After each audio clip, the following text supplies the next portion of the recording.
mtima wa mbuye wako ukukonda iwe ndiye wakuona wopirira mtima wa mbuye wako ukukonda iwe ndiye wakuona.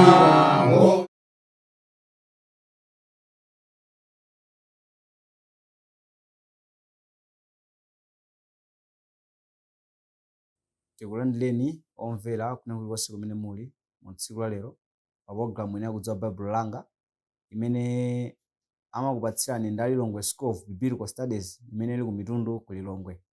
Ndipo mu tsiku la lero mukhala ndine m'bale wanu mwa Ambuye Daniel Njepa class. Mu tsiku la lero pa programu imene yakudziwa Baibulo langa tikhala tikupitirizabe kuphunzira mawu a Mulungu kuchokera mu buku lopatulika ili Baibulo. Ndipo ndi ntchito yofunikira zedi kunena kuti tikhale ndi chidwi komanso kuganizira mozamabwino kuti tikamve zimene Mulungu afuna kulankhula nafe mu nthawi imeneyi. Choncho pokhala kunena kuti mu programu yapita ija tinaphunzira zozama makamaka kuchokera ku mabuku atatu aja, buku la Miyambo, Mlaliki komanso Nyimbo za Solomo. Chonchonso mu tsiku la lero tipitiriza kuphunzira buku la mneneri Yesaya, buku la Yesaya.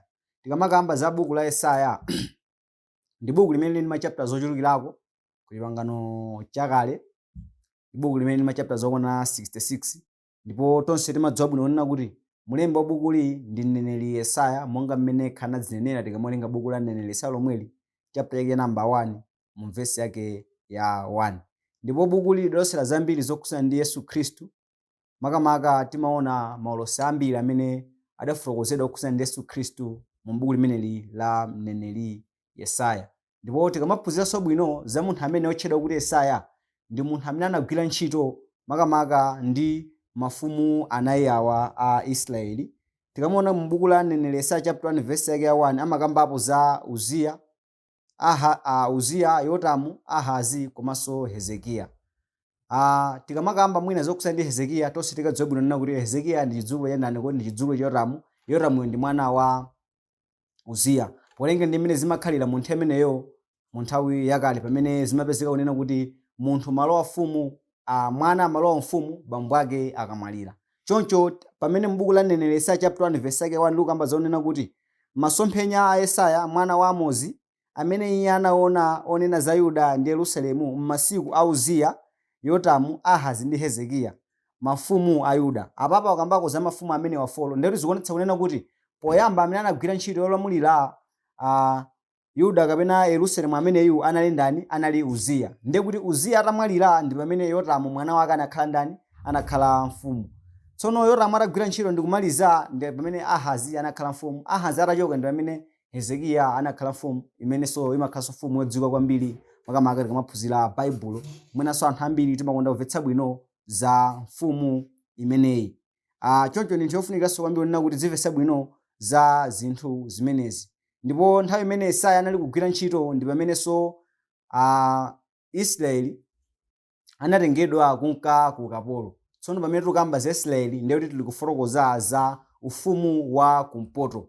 Zindikirano nena kuti tikamuwerenga mu buku la Mafumu chapter 12 timakapezapo kunena kuti ufumu unagawanikana pamene mfumu Solomoni itamwalira. Tsono mu nthawi imeneyo pamene ufumu unagawanikana, anthu ena kumpoto amakhala ndi mafumu awo, anthu enanso kumwera amakhala ndi mafumu awo. Koma mu nthawi mneneri Yesaya amagwira ntchito yolosera za Mulungu kapena yonena zimene Mulungu wamutuma, pamene amagwira ntchito kumwera, akuti mu nthawi imeneyi ndi nthawi imene ufumu wa kumpoto udapita ku ukapolo. Pamenepo mpofuna kunena kuti ifeyo tidzimvetsa ndithu pa zinthu zimenezo. Ndipo tiyenera tikamvetse bwino kunena kuti ufumu umenewu Mulungu analola kunena kuti upite ku ukapolo maka chifukwa cha zinthu zosakhala bwino zimene amachita. Amapanga chigololo, ansembe kumangosankha chokafuna lililonse, komanso adasinthanso ngakhale malo opembedzera zimene Mulungu adalosera kunena kuti malo opembedzera akufuna kuti akhala amodzi. Tikamona mu buku la Deuteronomy chapter 12 lija. Choncho mwachifukwa cha ichi Mulungu analola kunena kuti anthu amene ankofuna kuti apite ku ukapolo mu 721 BC ndiyo ngati kuti akasinthe mkaganizidwe kawo kuti adzayanjanenso ndi Mulungu. Imeneyo inali discipline imene anawapatsa anthuwa kuti asinthe kaganizidwe kawo ndiyo ngati kuti adzayanjanenso ndi Mulungu. Cholinga chakumuyika munthu pa discipline sikumakhala kunena kuti mwadana naye komano mwamukonda mukufuna kunena kuti akakasintha kaganizidwe kake aziyanjanenso ndi Mulungu. Mofanafananso ndi zimene Mulungu anapanga pamene papazi powalola anthu amene kuti apite ku ukapolo kunena kuti potsatira pake akuyenera kuti adziyanjane nayenso ndi Mulungu akakasintha mu kaganizidwe kake. Ndipo buku limeneli la mneneri Yesaya monga tafotokoza kale kunena kuti ndi machapter zokwana 66 timakwanitsa kuligawa magawo awiri polenga ndi nkhani zopezeka m'machapter awa. Tikamuwerenga kuyambira chapter 1 kukalekeza chapter yake ya number 35 anakamba kwambiri zokhudza ndi machimo a anthu a Israeli, makamaka Ayuda amene akuti machimo awo anali otani. Tikamawerenga kuchokera mu verse yake 36 kukalekeza verse yake ya 66 anafotokozanso kwambiri makamaka za kunena kuti anthu oyipa amene akuchita machimo adzatani kodi adzalangidwa. Choncho ndi zinthu zofunikira zedi kunena kuti inu ndi ine tidzimvetsa bwino za mabuku amenewa kunena kuti tizizindikira kunena kuti kodi chifuniro cha Mulungu mu nthawi yathu ino ndi chani.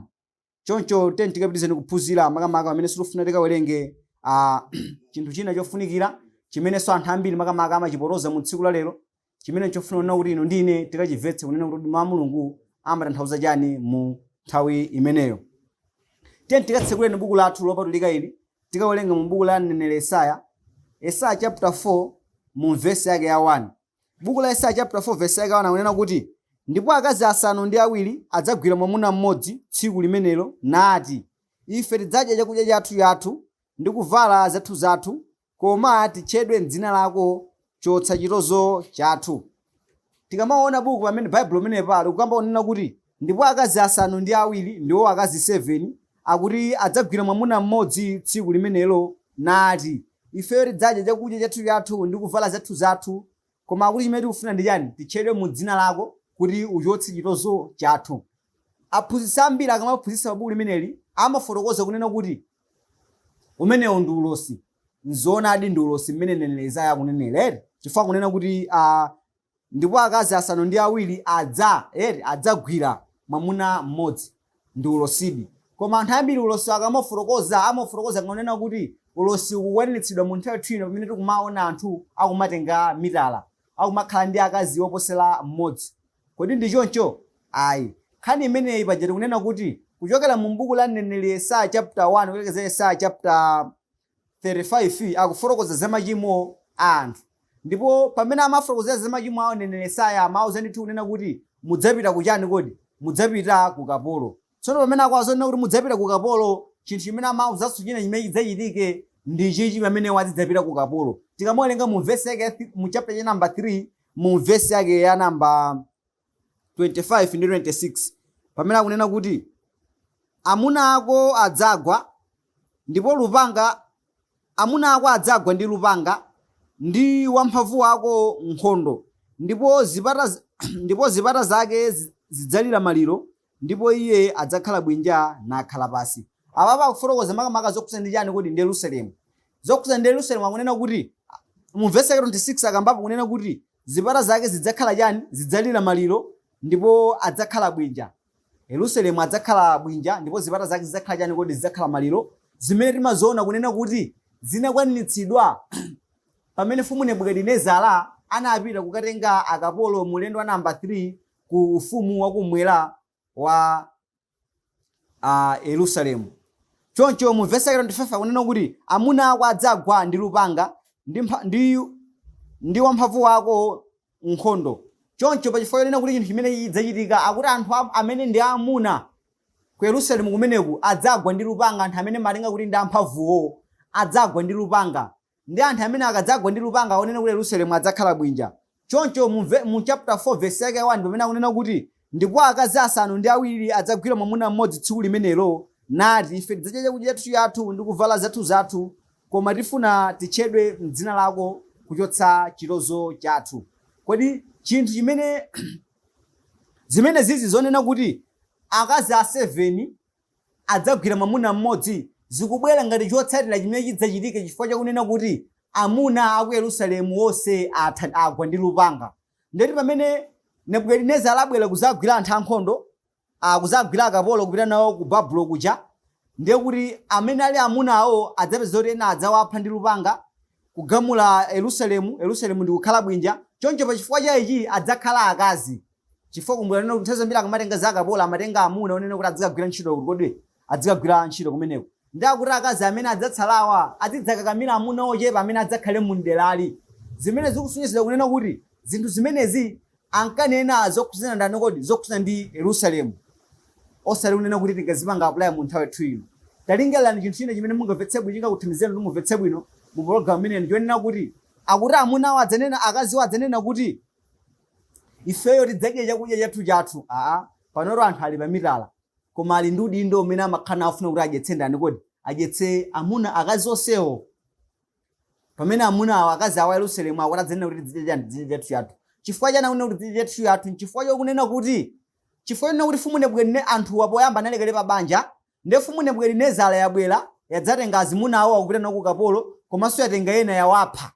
Ndi fora akaziwa ndi amasiye asidwira chuma chawo chonse cha amuna awo chikuyendetsedwa ndi akaziwo. Nawo mwachifukwa cha chifukwa kuti ali ndi chuma atha kumutchalenja mwamuna onena kuti ndingotchedwa dzina lako kuli bwino kuti ndilemelere komene ndidya chakudya changa.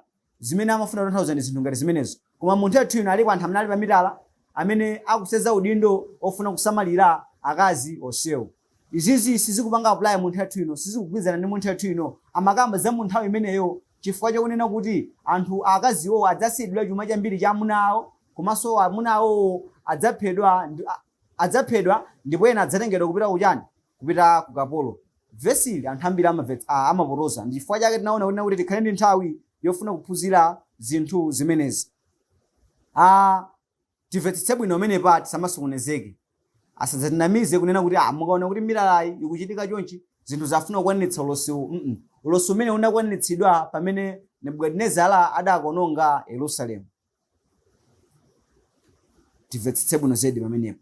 Izizi ndi zina zimene mneneri analemba makamaka kwauza anthu amenewa. Tikamabweranso mu chapter yake ya namba 5 cha buku limene la mneneri Yesaya anakamba koso za chinthu china chimene mwina dziko lapansi mu masiku ano limakhala kuvutikana nacho, limene dziko limatha kuloleza koma mlamulo wa Mulungu amakana.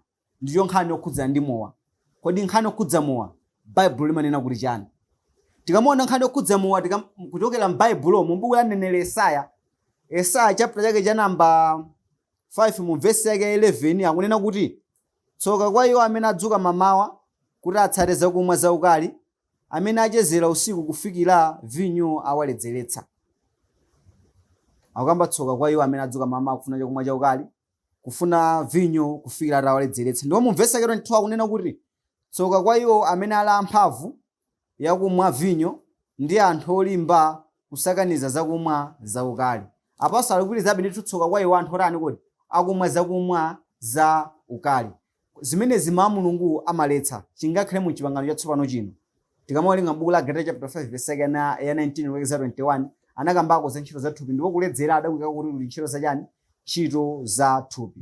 Zimene zima Mulungu amaletsa koma dziko limavomereza. Dziko limavomereza bwanji? Mukapeza kuti mwina pena pake chikwangwani cha dziko kapena dziko likunena kuti don't drink and drive. Don't drink and drive. Usendetse galimoto ratani utaledzera. Kusonyeza kunena kuti kuledzera kokhazoledzera koma usendetse galimoto ratani utaledzera. Kapena usendetse chinthu koma ratani utaledzera. Ndiye akukuloleza kuti ukhazoledzera koma zomayendetsa utaledzera. Ndiye dziko likuloleza koma Mulungu akutani akukana. Mkhristu atani ma Mulungu akunena kuti chani? Mkhristu asaledzere, asamwe mowa, asamwe zakumwa zaukali. Yesu Mkhristu sakunena kuti amwe zaukali. Chingakhalenso kuthandizira mwa njira ine iliyonse kunena kuti anthu azimwa zaukali. Munthu ukazothandizira bwanji? Iweyo ndi Khristu ndiye kumagulitsa zakumwa zaukali. Ukuthandizira kunena kuti anthu azimwa zaukali. Nawenso umakhala kuti pamene ukuchita chani? Ukuchita tchimo. Choncho timvereni Mulungu osati atsogoleri athu a dziko lapansi. Fo atsogoleri athu a dziko lapansiwo nawonso akuweruzidwa ndi Mulungu.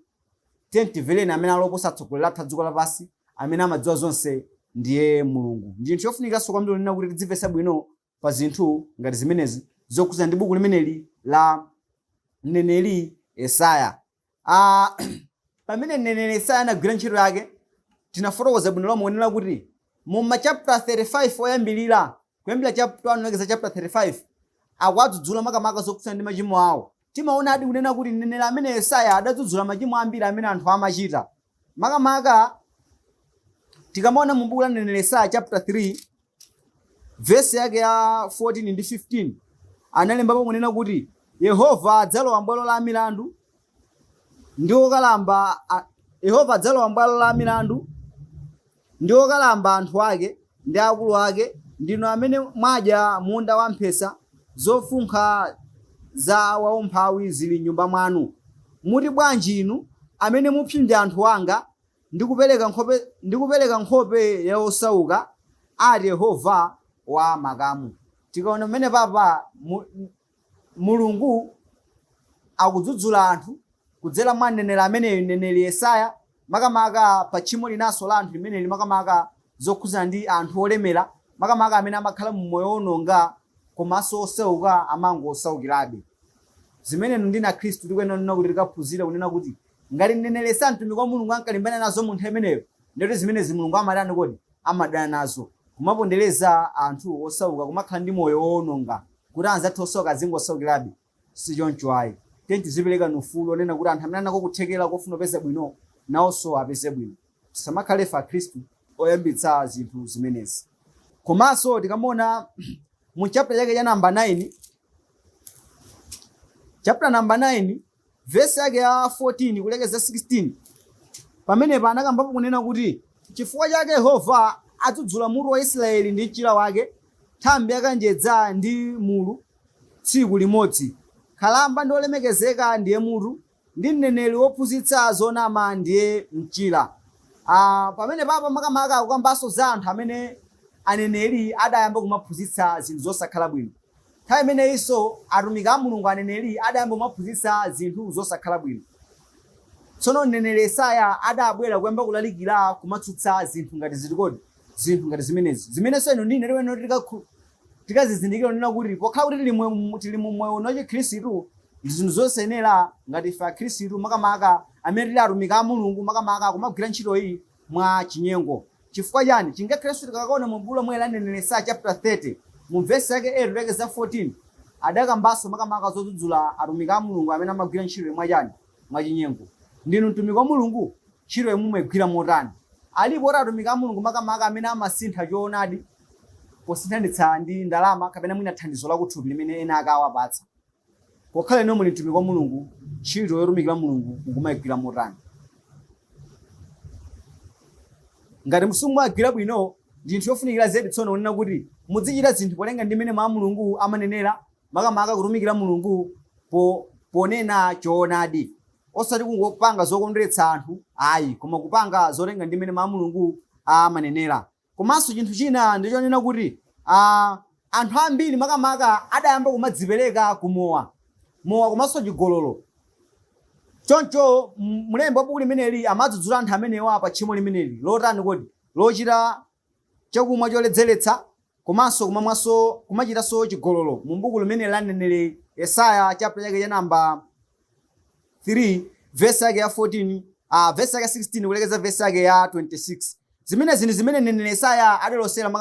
Zimenezi ndi zina mwa zomwe mneneri Yesaya analimbana nazo makamaka pa kuphunzitsa Ayuda. Zimenenso ino ndine nkofunika kwambiri kunena kuti kaphunzirepo pa zinthu ngati zimenezi. Ndipo tinaona kunena kuti buku lidaloserako zinthu zambiri makamaka zokhudzana ndi kubwera kwa Yesu Khristu. Mwina zimene ena munamvako, zimene zofunikiranso kunena kuti mwina tikaonepo kunena kuti adaloserapo chani makamaka zokhudzana ndi Yesu Khristu komanso ndi mpingo wake. Tikonene mu buku limeneli la mneneri Yesaya chapter 2 kuyambira mu verse yake ya 2 kulekeza mu verse yake ya number 4. Pamene analemba kunena kuti ndipo padzakhala m'masiku otsiriza kuti phiri la nyumba ya Yehova lidzakhazikika pa nsonga ya mapiri, ndipo lidzakwezedwa pamwamba pa zitunda, ndipo mitundu yonse idzasonkhana kumeneko.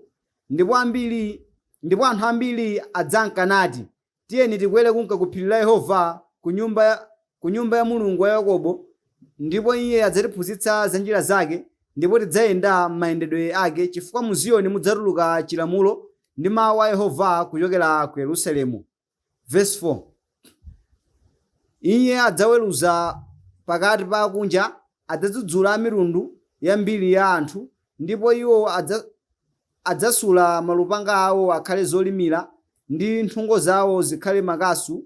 Mtundu sudzanyamula lupanga kumenyana ndi mtundu wina, ndipo sadzaphunziranso nkhondo. Izizi ndi zimene mneneri Yesaya makamaka adalosera zokhudzana ndi mpingo wa Yesu Khristu. Analosera kunena kuti chani? Akunena kuti ndipo padzakhala m'masiku otsiriza.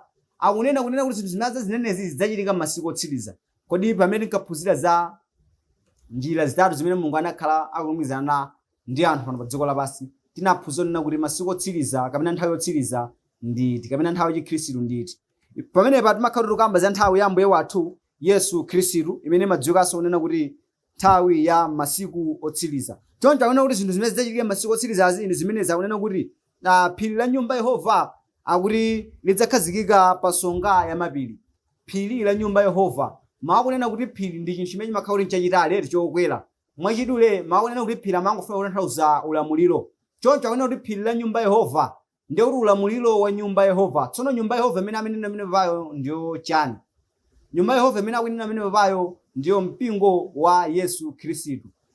Timamvetsa bwino makamaka tikaona zinthu zimenezi m'buku la 2 Timotheo chapter 3 mu verse ya 16 pamene Timotheo amamuza pamene Paulo amamuza Timotheo kunena kuti kudziwa kuyendedwa kwake pokhala mnyumba ya Mulungu ndiwo mpingo wa Mulungu wa moyo. Komanso mwina timamvetsa bwino tikamuwerenga makamaka mu buku la 2 Korinto chapter 2 mu verse yake ya 20 kwalekeza 22 makamaka pamene Paulo akufuna kuzonena kuti mu nyumba yakulu simuli zosungira za golide ndi silva zokha, komanso muli za mtengo ndi dothi. Nyumba yakulu imene akunena pamene papayo akukamba za mpingo wa Yesu Khristu. Ndipo tikuona kuti pamenepo akamba ndithu kuti mu mpingo umene mudzasiyidwa mtundu wa anthu ena aliwonse, ndipo anthu adzankanati tiyeni tikaphunzire zinthu kuchokera ku nyumba ya Yakobo zokhuzana ndi mpingo zimene zinaloseredwa kumalo amenewa.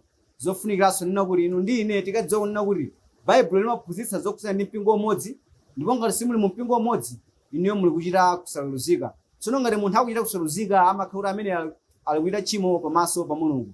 Kodi mukuchita chani pamaso pa Mulungu? Mukuchita zotani?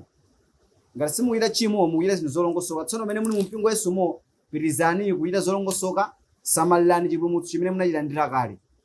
Zimenezi ndi zimene mulembi adalosera makamaka zokhuzana ndi mpingo wa Yesu Khristu. Taphunzira kwambiri kuchokera makamaka mu chapters 35 kuyambirira m'buku limene la Isaya.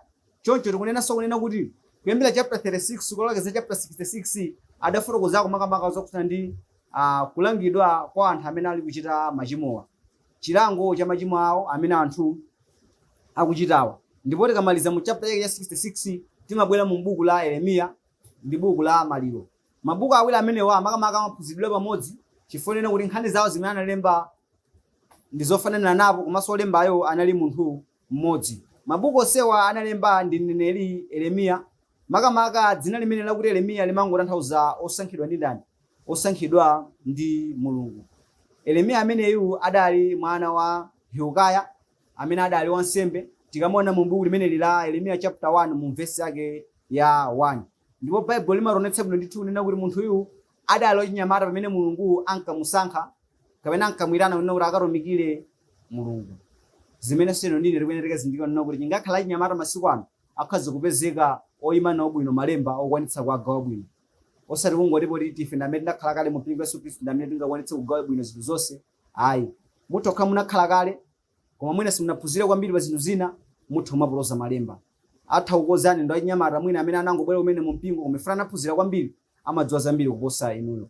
Choncho ameneyu adali achinyamata amene Mulungu adamwitana kuti akakhale mu mpingo. Ndipo tikamaphunzira Baibulo lonse timaona kunena kuti mtumiki wa Mulungu amene Yeremiya mu zinthu zina amafanana ndi Yesu Khristu.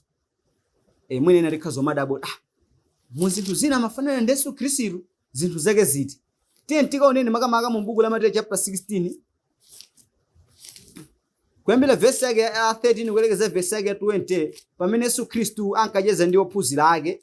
Komano sitikwanitsa kuwerenga ndime yonseyo, tingowerengapo ndime yochepa chabe. Pamenepa tiyamba ndi verse yake ya namba 13.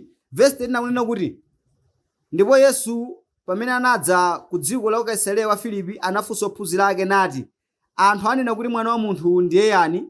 Ndipo ena anati, ena ati Yohane M'batizi, koma ena Eliya, ndipo enanso Yeremiya kapena mmodzi mwa aneneri.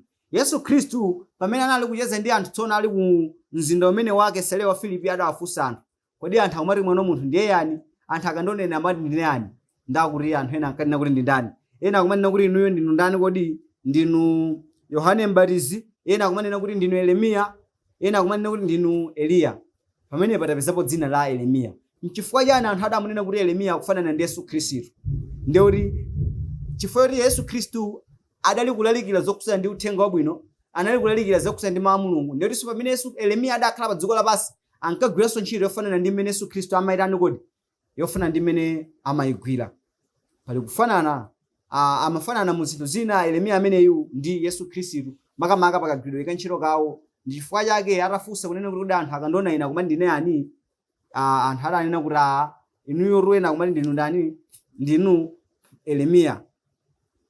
Padali kufanana ndithu kwa zinthu zina pakati pa Yeremiya ndi Yesu Khristu, makamaka nkagwiridwe ka ntchito. Ndipo tikamaphunzira mu buku limene timakwanitsa kuona nena kuti Yeremiya ameneyu makamaka adaloserako zokhuzana ndi chipangano chatsopano. Tikamona mu buku la Yeremiya chapter 31 kuyambira verse yake 31 kulekeza verse yake ya 37.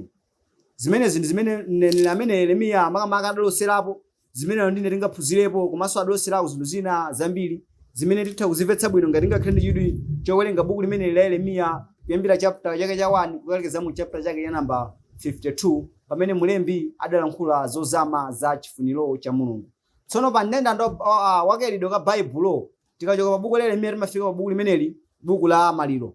Kwa buku la Maliro ndi buku limene lili ndi machapters ochepa, machapters okwana 5 okha basi.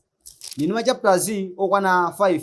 Ndipo buku la Maliro limene limachita kuti buku la Maliro chifukwa nena kuti buku lili lodzala ndi kulira kapena kudandaula kwa Yeremiya chifukwa cha kupasuka kwa Yerusalemu ndi mavuto akulu a ukapolo. Pokuona kunena kuti Yerusalemu apasuka, mavuto akulu a ukapolo akula msinkhu, zinthu zimenezi zinampangitsa Yeremiya kumatani kodi kumalira. Choncho zinthu zolira zimenezi zidalembedwa nkupangidwa buku limene limachita kuti buku la Maliro. Ndi chifukwa chake buku limeneli limanena kuti buku la Maliro. Komabe mambukuli amaonetsa mtima okhulupirira Mulungu poyembekezera kuti adzakhalanso pabwino nthawi yake ikadzatani kodi ikadzakwana. Suri mambuku amangokamba za kulira.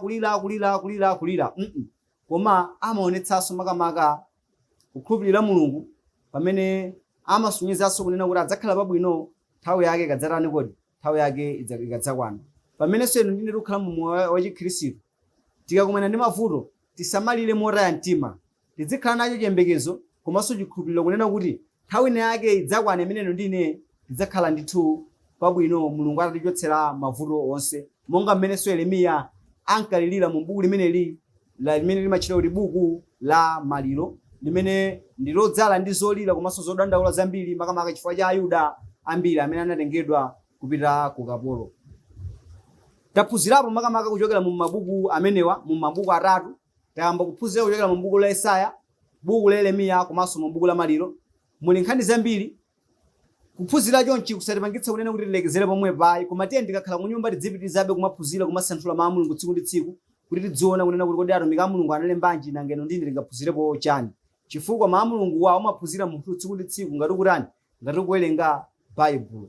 Choncho zindikira nena kuti mutha kuphunzira mawu a Mulungu amenewa ngati mukukhala ndi chidwi chofuna kumamva zinthu zambiri zimene atumiki ake a Mulungu anatani kodi analemba. Zimene zinthu zimene timafuna tigawane makamaka mu programu ino.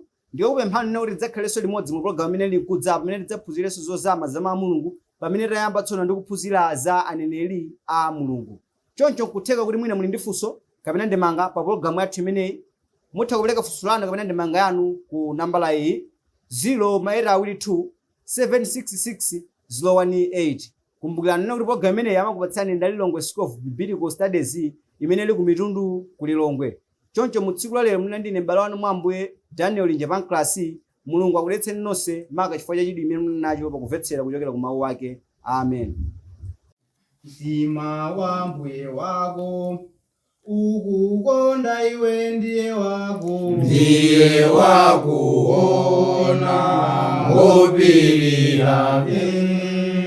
Mtima wa Mbuye wako ukukonda iwe ndiye wakuona